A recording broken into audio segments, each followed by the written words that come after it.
Hey, me voilà de retour de la Japan Expo, la JE 20e édition, 20 ans déjà la JE, oh, ouais. Ça commence à faire. Ça fait quand même 6 ans que j'y vais. En général, je fais l'aller-retour dans la journée, ce qui n'est pas la meilleure option, mais pas le choix. Là, cette année, j'ai décidé d'y rester 2 jours consécutifs et je me suis régalé parce qu'il y avait de sacrés événements. Et aussi de très belles rencontres que j'ai fait et aussi quelques achats qui, ma foi, font tout réuni que j'ai fait une très belle JE. Premier gros événement, vous connaissez ma chaîne, vous savez peut-être que je suis un fanboy absolu des Eva, d'Evangelion, et là on nous promettait 10 minutes du prochain film qui sort en 2020. Donc c'est juste énorme, en avant-première. J'étais comme un dingue, j'étais super excité. On arrive dans cette grande pièce, il y a écrit qu'il y a Yoko Takahashi, donc la chanteuse des génériques d'Evangelion, et d'autres chansons d'ailleurs, qui sera là pour faire un mini-concert, des surprises. Je m'assois entre deux adolescents qui sentaient très très fort la transpiration, mais rien à faire, c'est pas grave. Je veux dire, la joie est là, ça inhibe complètement au niveau de tout ce qui est le nasal. Hein. Donc je m'assois et là c'est parti, concert. Elle commence direct avec Cruel Angel Tesses qui est le générique, la chanson si connue.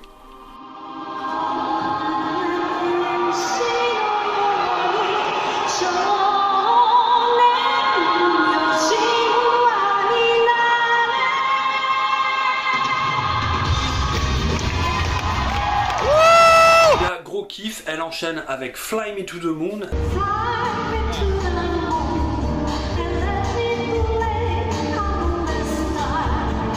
Et ensuite quelques autres morceaux avec des petits chorégraphes, ils nous faisaient bouger les mains, c'était mignon, on s'est régalé. Là arrive la voix japonaise de Shinji.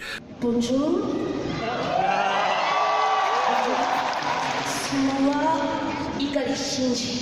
Très sympa aussi, c'était rigolo. Et il nous parle de Hideaki Anno, donc le producteur, réalisateur, master troll de la série Evangelion, qui devait venir à Paris, mais qui n'est pas venu parce qu'il avait trop de boulot. Bon, c'est pas grave, il n'était pas annoncé non plus, mais ça fait un petit peu... on se dit c'est dommage. Et qui nous parle de Paris, et qu'il a adoré dessiner Paris, la Tour Eiffel, l'Arc de Triomphe. On dit, what? Mais qu'est-ce que tu nous racontes tes vacances? Qu'est-ce qui se passe? C'est quoi le rapport? Et là on comprend. Commence directement les fameuses 10 minutes exclusives. Et où est-ce que ça se passe, hein, s'il vous plaît? Où ça se passe? Oh putain!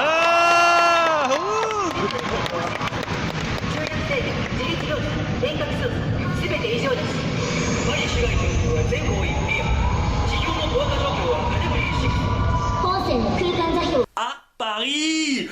Ben oui! Les gens étaient comme des... Moi j'hurlais, je... Les gens hurlaient, les gens étaient fous, les deux adolescents là, les secoués comme ça, les putains c'est à Paris, c'est Evangelion, merde! À un moment, donc il y a Marie qui conduit l'Eva 08, hein, qui est assez endommagée, mais qui a été toute reconstruite, hein, qui prend la tour Eiffel à pleine main et qui va défoncer un ange avec. Ah, j'étais fou, les gens hurlaient!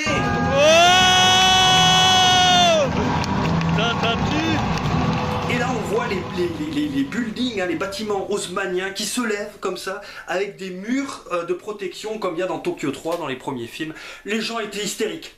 Hein. Moi-même j'ai dû changer tout de suite de caleçon à la sortie parce que non, c'était trop. Donc j'étais comme sur un petit nuage, je me suis régalé, j'ai eu des frissons tout le long, t'es un bon petit fanboy, mais je pense que même les gens, tout le monde était vraiment, c'était une communion, on était tous en train de mouiller la culotte, c'était superbe. Deuxième événement, on avait les 40 ans de Gundam. Grand stand Gunpla comme l'année dernière, avec vraiment cette fois-ci je me suis vraiment attardé dessus parce qu'il y avait des superbes pièces et j'ai fait la visite de l'exposition des 40 ans.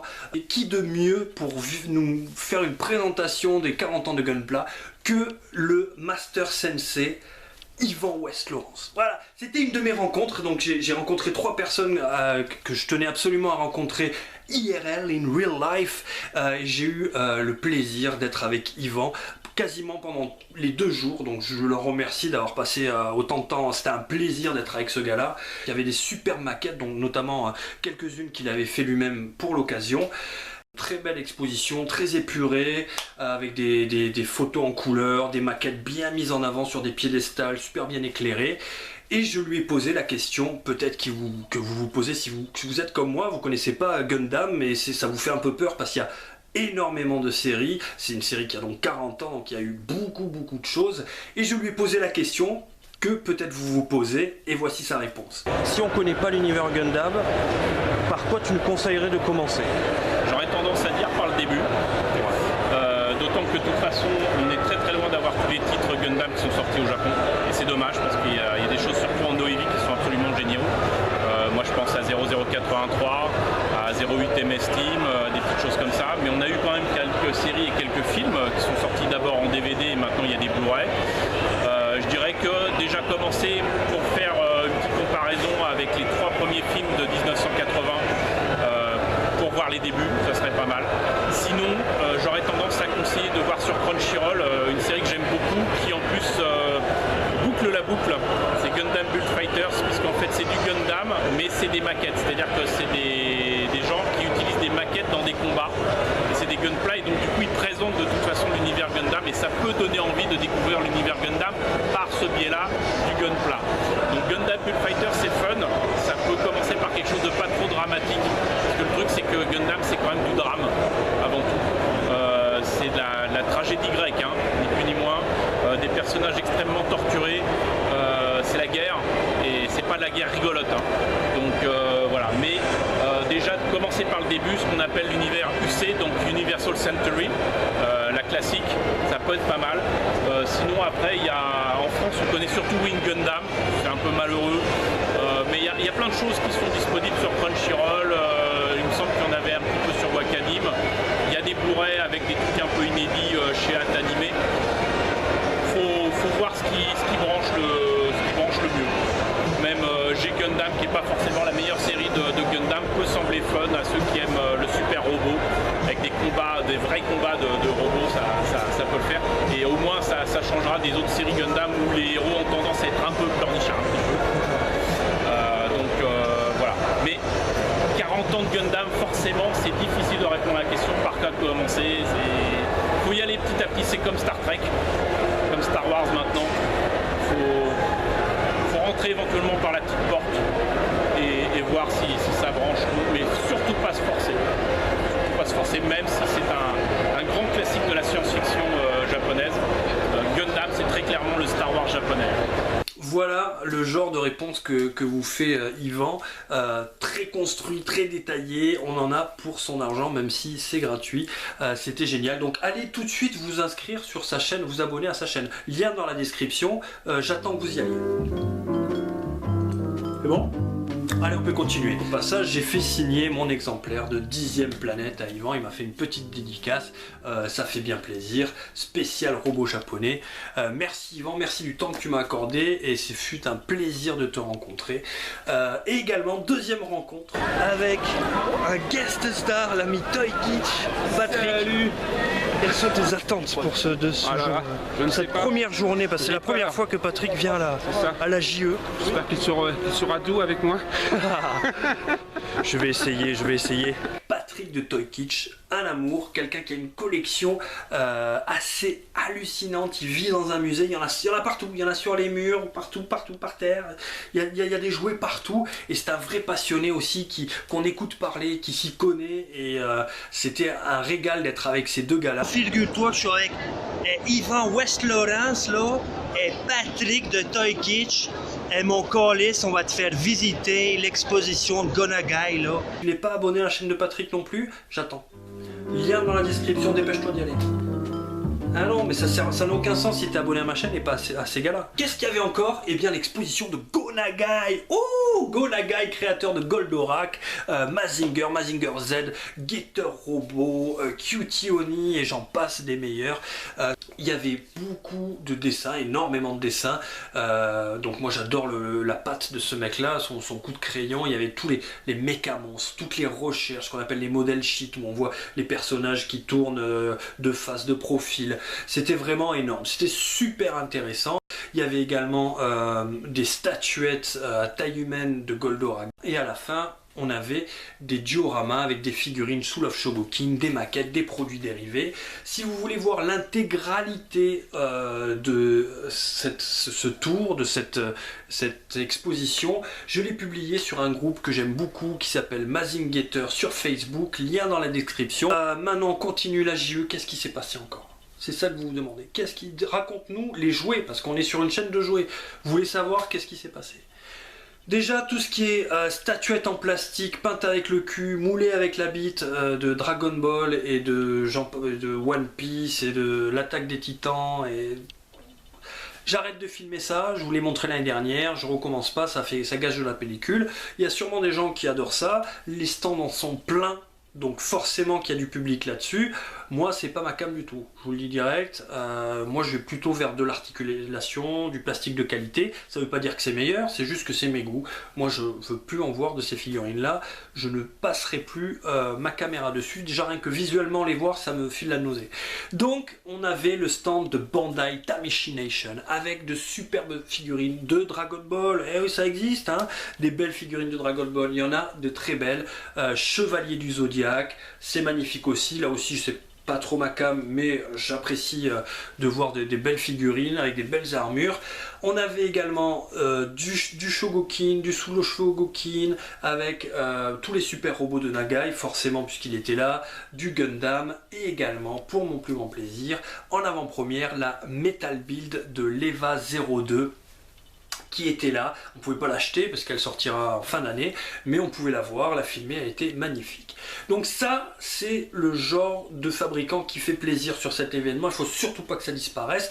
Il y avait aussi du Funko, il en faut pour tout le monde, voilà, ça c'est pas ma came non plus, mais il y a des exclusivités, il y a des queues longues comme la mienne, pardon. Et voilà, moi Funko, j'en ai quand même, regardez.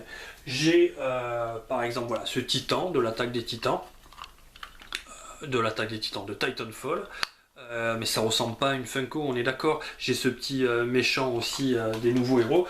Voilà, j'aime bien les Funko quand ça ressemble pas à des Funko. Je préfère, si il faut du super déformé, aller vers Nendoroid Good Smile Company, où là, eh bien, on se fait plaisir. C'est joli, c'est bien articulé, c'est du plastique de qualité. On a ce côté SD.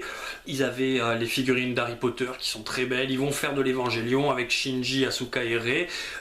Et je me suis fait un petit plaisir sur place. Je me suis pris leur gamme par forme avec cette Eva 01 qui est aussi en super déformé mais qui est de toute beauté, que j'ai réussi à négocier en échange d'une review. Alors ça m'arrive pas souvent de faire ça mais là je la trouvais un peu excessive, 80 balles voilà, donc je ferai une review là dessus forcément. Donc ils m'ont demandé je l'ai eu une réduction de 20 balles dessus, c'est pas, mais en échange d'une petite review je leur ferai avec grand plaisir, merci à eux.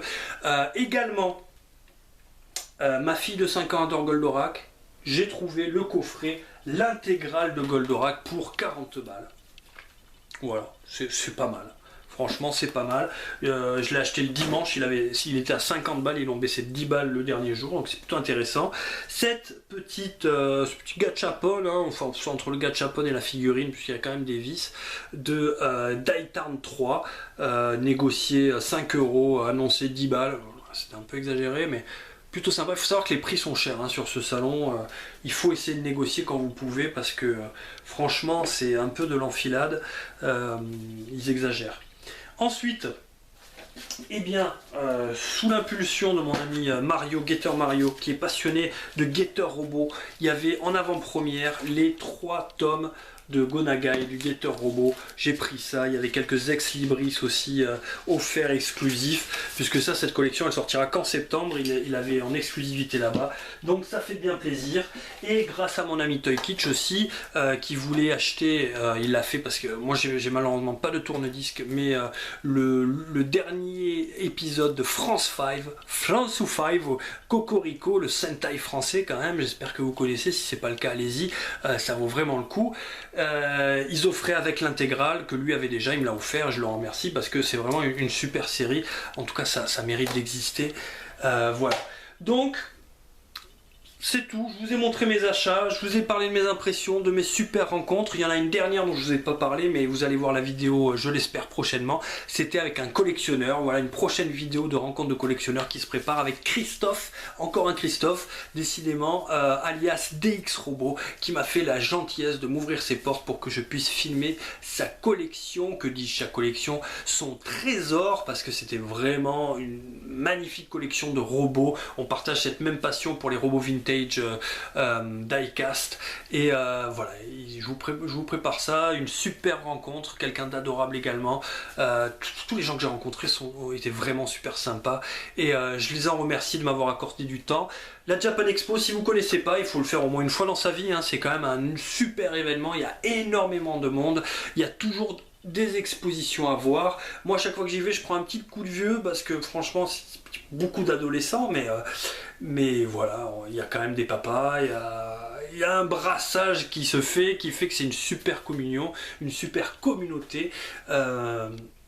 Et je vous recommande, si jamais vous n'êtes jamais allé, j'espère y aller l'année prochaine et à nouveau rencontrer de nouvelles personnes et voir de belles expositions et de belles choses.